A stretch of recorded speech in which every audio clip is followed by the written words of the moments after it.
It's great talking to a responsible parent like you. I mean, very rarely do we come across responsible parents. So I thought I would like to ask you some questions so you can think about these questions in the perspective of your child's education and also ask many more parents. Because I think I have got a few questions which are very important for every parent to think about with respect to their kids' future. Now, we're talking of artificial intelligence, fourth industrial revolution. What is the future of education? There is confusion. So many people are coming with so many ideas. So many people are coming with so many ideas, and it's confusing. Forget all that. Should I learn robotics? Should I learn coding? Should I learn all that? Put all of that aside. Let's go to the basics, right? Now, I'd like to bring to your notice a phenomena called intellectual surrender, and I'd like to ask you a question. Is it okay if your child just accepts an idea or a theory without questioning it? Now, when you talk of AI, ML, and all these things, is it important to question? Can you learn these complex and deep ideas without questioning? So, questioning is important, isn't it? Now, if questioning is important, but if the child is just accepting things as such, y is minus 1 into minus 1 equal to plus 1. Why do we use present tense? Why do we use future tense? Why do we use active voice, passive voice? Without questioning, if the child is learning, is that okay? I'd like to tell you something called intellectual surrender. We just surrender to some fact because we find a lot of pain in reasoning it by ourselves. Either we can do something because we see a reason for it, or we do it because we just accept it. Now, if you say, no, I always take a reason for things, ask yourself. Just in the last 10 minutes, you would have done a lot of things where you just accepted something, isn't it? We do a lot of things because we accept some things. But sometimes we step back and we question it. So is it important for us to question? Now, when kids land up in corporates and when they're asked to think out of the box and they're asked to ask questions, suddenly kahan se aayega? You might go to some weekend programs and you can go to some classes where you're asked to question, or you can go to some platforms where you're allowed to think creatively. But while learning mathematics, while learning the subjects in school, if you're just accepting pieces of information, where will the questioning come from?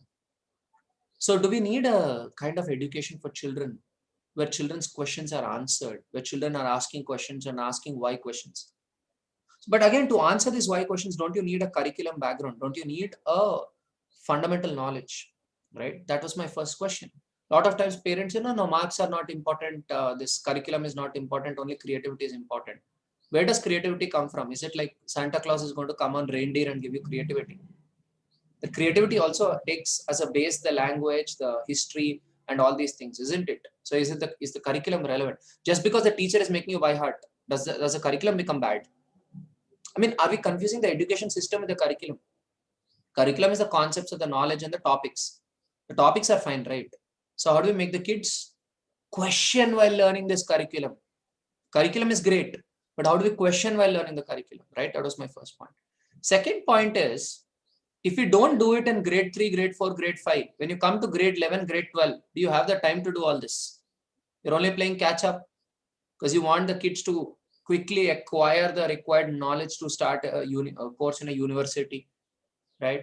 Or maybe the student is doing some job. Even if you're a homeschool person, you don't believe in university and all, you should get into some job. In the job, you need to learn things. Do you have the time to do so much of learning from the basics again? So basics become important. And basics are best learned when you are in a state of play, not when you're in a state of learning, when you're in a state of play. So, and kids love questioning. Kids love intellectually exploring something.